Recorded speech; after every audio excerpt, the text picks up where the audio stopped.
Bom dia! Em homenagem ao Outubro Rosa, eu também estou de rosa e parabéns a todas as mulheres. Se cuidem. Bom, a pergunta que me foi feita foi a seguinte: se dá para comparar mensalão com orçamento secreto? Bom, não dá não. Não dá porque o mensalão foi um movimento ao arrepio da lei, fora da lei. Enquanto que o orçamento secreto, querendo ou não, há uma previsão para isso, né? Ele está dentro aí do orçamento. Contudo, a ministra do Supremo, ela informou o seguinte, que não dava para em 2022 nós termos gastos, né, que não se sabe para quê, quem solicitou, como será aplicado. E ela pediu transparência, mas a transparência não veio totalmente, né?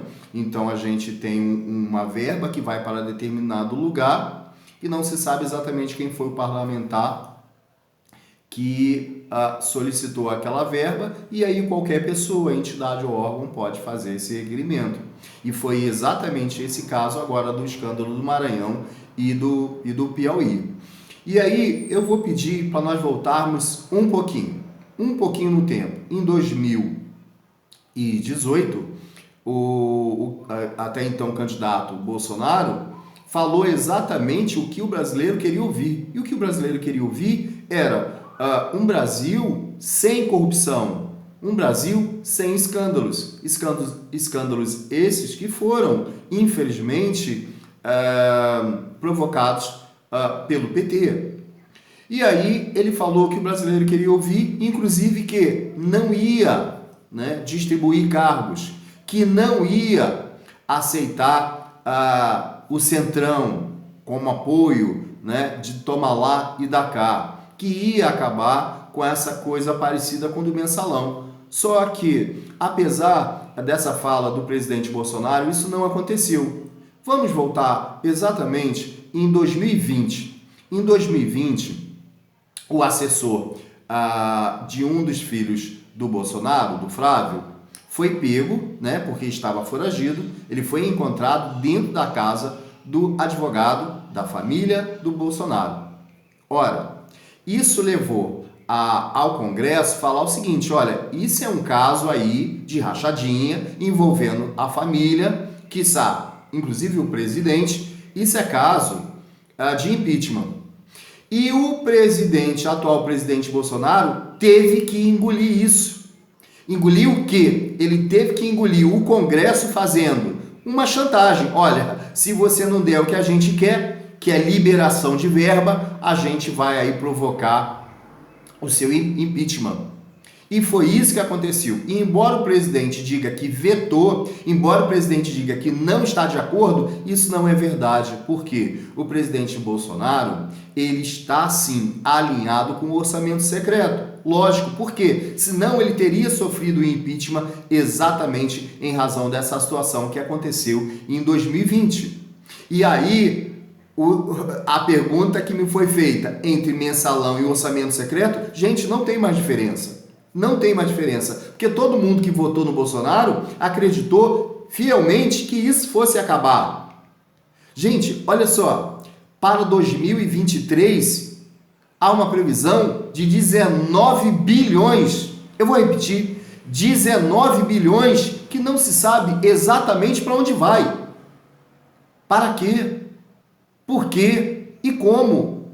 Sai os ministérios, entra uma canetada que manda bilhões para algum lugar. Mas para fazer o quê? E é essa falta de transparência, é para essa ilegalidade que o orçamento secreto está servindo. Como é que a gente vai admitir em 2022 alguma coisa, alguma verba que saia para algum lugar sem saber quem pediu, por quê e como será aplicado esse dinheiro? Isso está certo? Não. Então, de uma forma ou de outra, nós voltamos a ficar na mesma situação. Bilhões saindo do povo brasileiro para meia dúzia de caciques políticos, seja da Câmara ou seja do Senado. E o presidente Bolsonaro não pode falar que não sabe e não pode falar que não queria isso. Porque ele aceitou isso a partir do momento em que ele ficou numa situação difícil de sofrer o impeachment em razão da rachadinha, em razão de um assessor do filho dele, que é muito colado à família, o senhor Queiroz, ter confessado que não tinha como, né, de haver rachadinha. E aí ele abriu mão para não sofrer do impeachment, não sofreu impeachment e abriu mão de quê? Olha, então eu vou falar que veto, mas não vou vetar esse orçamento secreto. É exatamente essa situação que aconteceu agora, essa semana, com a prisão desses dois irmãos no Maranhão. E como é que a gente faz para sair dessa situação? Foi como eu falei no vídeo anterior, a gente precisa mudar. Por que ficar na polarização entre Bolsonaro e Lula? Vamos mudar. Se não der certo, a gente muda de novo. Foi isso que eu falei, mas infelizmente não aconteceu. Mas eu disse mais uma coisa. Entre a fome e qualquer ideologia, a fome vai ganhar. E a fome tem ganhado no Brasil por quê? Mais de 60% da população brasileira não ganha sequer 2 salários. E aí que está a falta de dignidade, a falta de comida, a falta de a pessoa poder pagar um aluguel. Não adianta falar, ideologia tal, ideologia B, você tem que se armar. Não.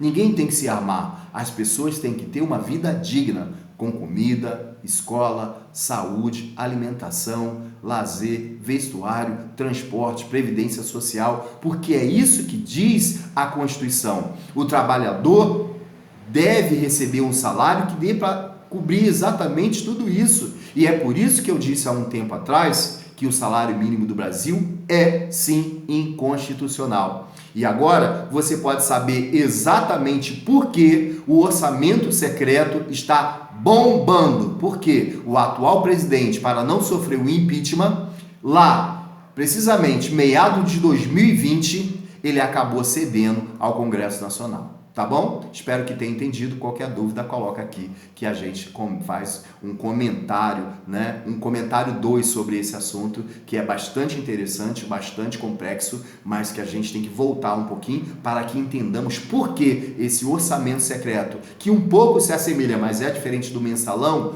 hoje está bombando e acabando com a vida do trabalhador brasileiro como um todo. Tá bom? Mais uma vez, muito obrigado. Fique com Deus. Até a próxima. Tchau, tchau.